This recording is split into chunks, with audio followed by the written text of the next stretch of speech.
I know you as a comedian. I know of your work as a comedian, but it wasn't your first choice necessarily. You were a teacher for some while before, weren't you? Yeah, I used to be a science teacher. They hated me and I hated them. Right. Surely they thought you were funny. I'm sitting here going, they must have thought you were funny. Do you know, they used to say to me, this is so boring. Miss, you're not funny. Go home. Really? Yeah. Did you know what I did? What? I used them as material. So he's in my act now. And I'm making money out of him. One of the things I know in your comedy, you talk about your upbringing. You talk about a fairly strict Muslim upbringing. Is that correct? Yeah. My parents are both Muslim. They're very religious. My mother, she wears the burqa, mainly because she doesn't want to be seen with my dad.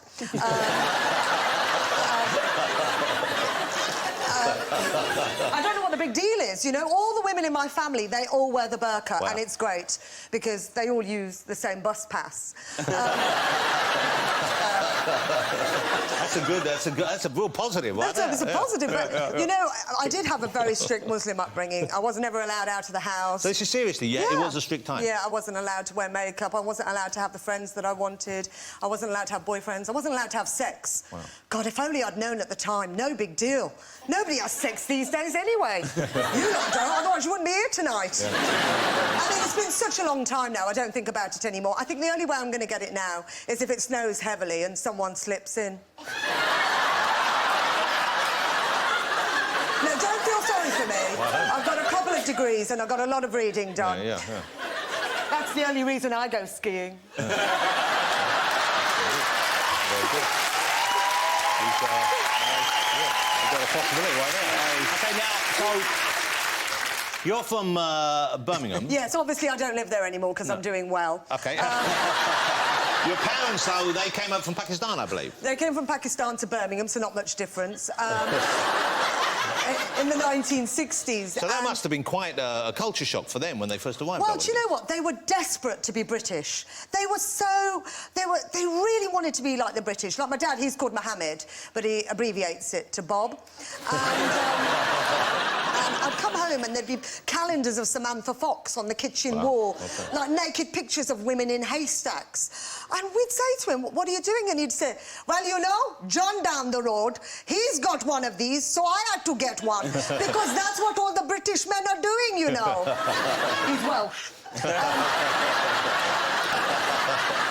They must be... hold on, you used to holiday in Wales when you were young, didn't you? Well, the first holiday that we ever went on was in a caravan in Cardigan Bay, because my dad went, oh, you know, all the British are staying in caravans, let's go and do it.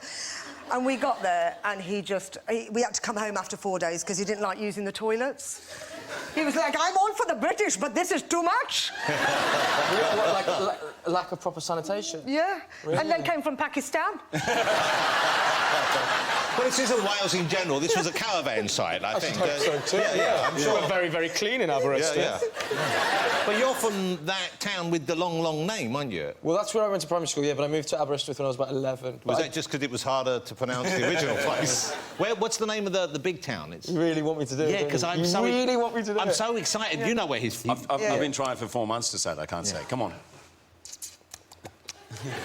It requires some vocal warm-ups, you know. Taron, can I ask you not to do that thing with your lips again? No? Do it again. It's amazing. See, that's what you missed in Cardigan Bay. Wow, come on, ladies and gentlemen. Come on. Well, you know, Luke, because you speak Welsh as well, of course, don't you? A little bit of Welsh. Yeah, conversational, not as good as I once was. Because we have Luke. Luke's on the show this evening, and he is also from Wales, and I believe he is also fluent in Welsh.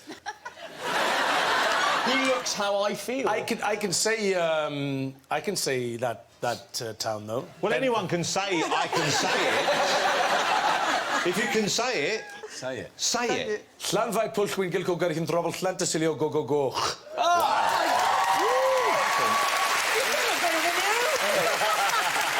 When Luke did it, I'll be honest, I don't want to be critical, but that sounded more Welsh because he did the you know the Arabic. Yeah. I don't know whether he was going that far east. OK. So your parents, though, they must be pretty proud of your success now. They must look at you and see what you've They're achieved. actually in denial. Like, people stop my dad in the street in Birmingham and they'll go, oh, you know, we saw your daughter on TV, and he'll go, yes, that is right. But, you know, she really has a degree in biochemistry.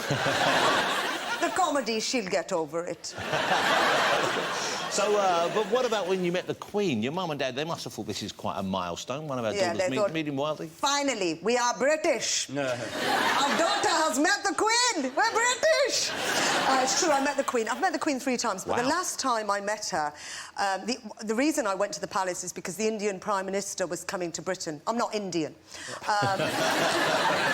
But the Queen thought, I know, let's gather up some Indians and people who look Indian. To make him feel at home. And get them to the palace. Yeah. They asked me to bring 2 forms of ID, like a driver's licence or a passport. I got so nervous, I knew I wasn't meant to be there. I took my gas bill just in case. This perception that the Queen talks like this, and it's true, she really does talk like this. And I was standing in line to meet her. I put my hand out to shake her hand, and she went, and what do you do? And I started talking like that as well. And she went, and what do you do? I went, I'm a comedian! And I felt my Birmingham accent going up 3 social registers. And then she said to me, oh, do you do any TV? And I said, yes, I do some. And she said, do people recognise you? And I thought, obviously not.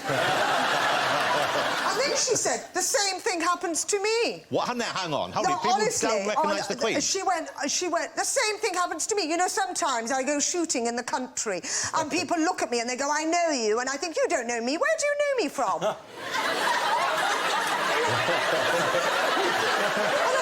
I wanted to say you're the Queen.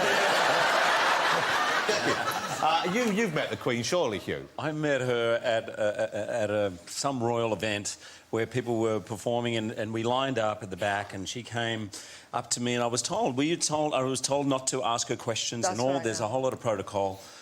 I couldn't help myself, but she came up to me. I thought, I'm never going to meet her again. You know, I'm some bloke from Australia, and here I am. And she came up to me and she said, hello, and Cameron McIntosh said, oh, this is Hugh Jackman, he's from Australia. And he said, oh, you're Australian. I said, yes, actually, today in Australia is your birthday, Mum, because it was her Queen's birthday in Australia. It's in June. And she said, oh, really?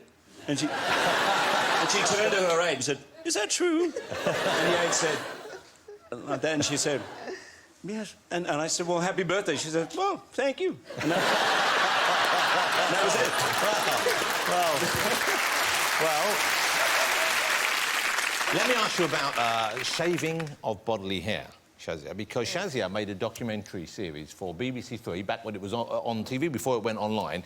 And this was... now, what was the purpose behind this? This was to kind of embrace the idea of women not having a shave, or what was it? It was called F Off, I'm a Hairy Woman.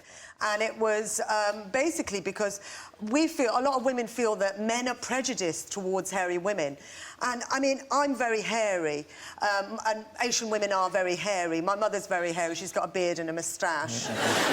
She started to bleach her facial hair. I've told her to stop this now, because when she gets in a lift under the lights, she looks like Father Christmas.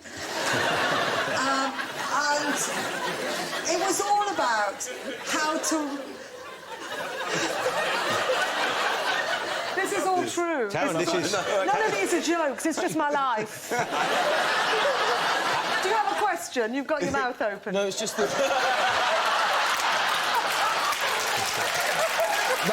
that's the natural face I pull when I think about hairy women. Jonathan looked like he was going to ask me something, which I wondered whether you'd encountered a hairy woman. Yeah. OK. That makes me sound like I'm promiscuous. Do you like hairy women? You don't, do you? I don't mind it, actually, I have to say. Yeah. Because all women are hairy. Yeah, well, exactly. They just shave it off, right? It's really not... it's not a problem for me, personally. Anyway. OK. So you're easy, yeah? I'm totally easy. You know what's great is none of us knew you'd be asked about that tonight, Taron, and you've handled it very, very well, young man. I'm up for anything.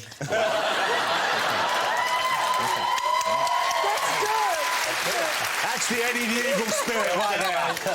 Because, you know, women, they do a lot of shaving, plucking, lawn mowing, all this kind of thing. But they used to do more than they do now, I think. Oh, my God, yeah. I mean, now they have women have these things called Brazilians. I don't know if you've heard of them. I've encountered that as well. Yeah.